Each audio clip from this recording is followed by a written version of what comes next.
এই যে আমাদের দেরি করে রাতে ঘুম আসে, স্ক্রিন আসক্তি, এই ডিভাইস আমাদের আরামের ঘুম কেড়ে নিছে কেন জানেন?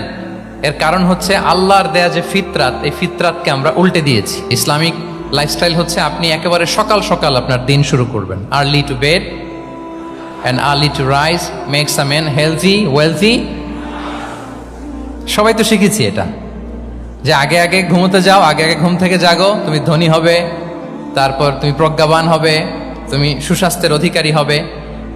এটা হচ্ছে ইসলামিক লাইফস্টাইলের একটা কোর ভ্যালিউ। সকাল সকাল দিন শুরু করা মানে সানরাইজের আগে আমার সকাল শুরু হবে। কাজী নজরুলের যে কবিতা, সূর্যি মামা জাগার আগে উঠবো আমি জেগে, পড়েছি আমরা সবাই, কিন্তু হয়তো মানা হয় না। তো এই যে সকাল সকাল ঘুম থেকে ওঠা, এটা যদি আপনার মধ্যে না থাকে, এটা ইসলামিক লাইফস্টাইল হতে পারে না। You must be a morning person. সকাল সকাল উঠতে হবে। আপনার সময় এমনভাবে মেনটেন করবেন আপনি যে সকাল সকাল ফজরের পর থেকে আপনি অ্যাক্টিভ। তার মানে you have to wake up early, you have to sleep early. একজন মর্নিং পারসন যদি না হন, এটা ইসলামিক লাইফস্টাইল হবে না।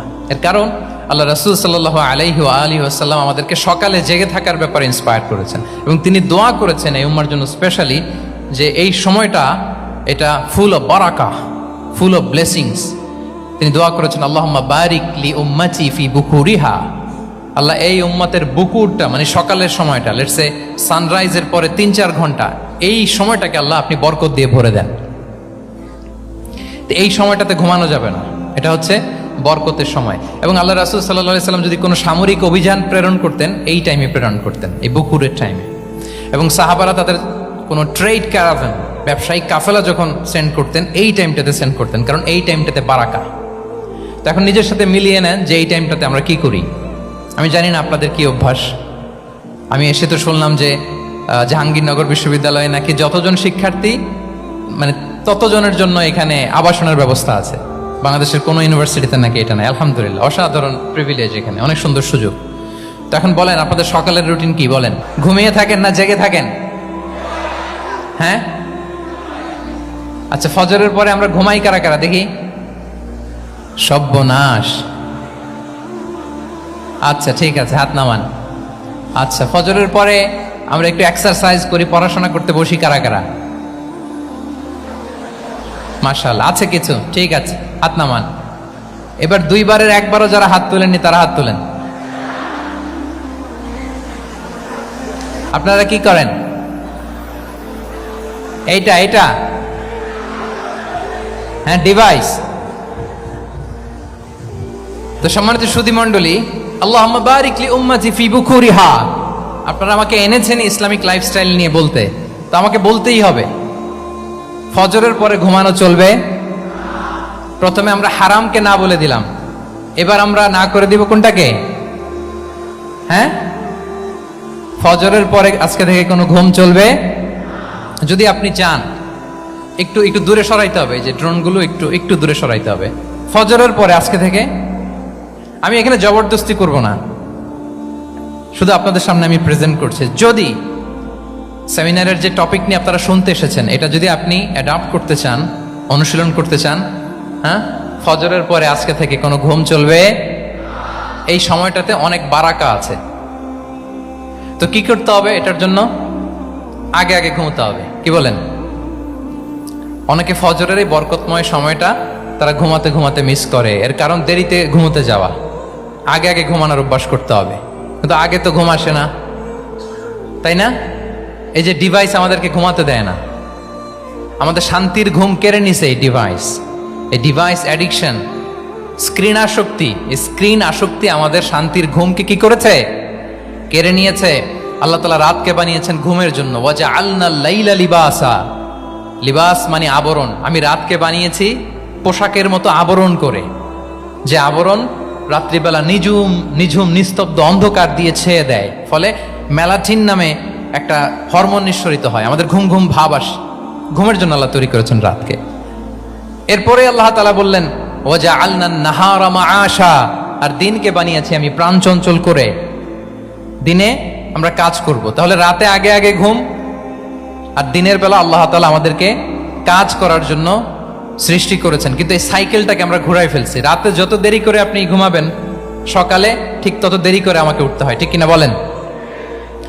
তাহলে ফজরের পর বকুর পিরিয়ড অফ টাইমটাকে কাজে লাগাতে হলে রাতে আমাদেরকে আগে ঘুমাতে যেতে হবে।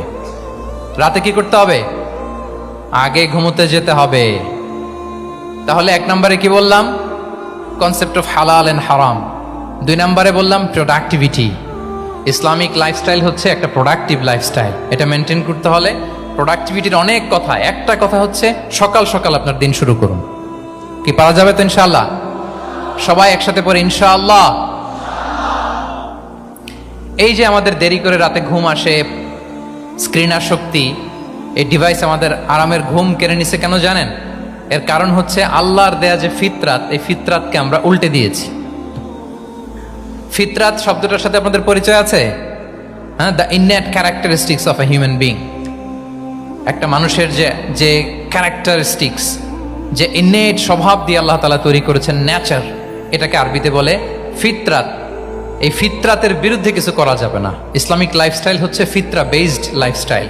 ফিতরাতাল্লাহিল্লাতী ফাতারান নাস আলাইহা লা তাবদীলা লিখালকিল্লাহ। আল্লাহর প্রকৃতির অনুসরণ করো, যে প্রকৃতি দিয়ে তিনি মানুষকে সৃষ্টি করেছেন। আর আল্লাহর সৃষ্টি কাঠামোর মধ্যে কোনো পরিবর্তন, কোনো বিকৃতি নেই। সুবহানাল্লাহ বিহামদি। তা আমরা এই ফিতরাতকে চেঞ্জ করে দেওয়ার কারণে এই ঝামেলা। আমরা সবাই এই ফিতরাতের উপর জন্মেছি। কুল্লু মাউলুদিন ইউলাদু আলাল ফিতরা ফাআবাওয়াহু ইউহাউবিদানি আও ইউনাসসিরানি আও ইউমাজ্জিসানি। প্রতিটি নিউ বর্ন বেবি তারা ফিতরাতের উপর জন্মায়, মানে নবজাতক সন্তান ইসলামের উপর জন্মায়। কিন্তু বাবা মা তাকে হয় ইহুদি বানায়, নাসারা বানায়, বা অগ্নি উপাসক বানায়।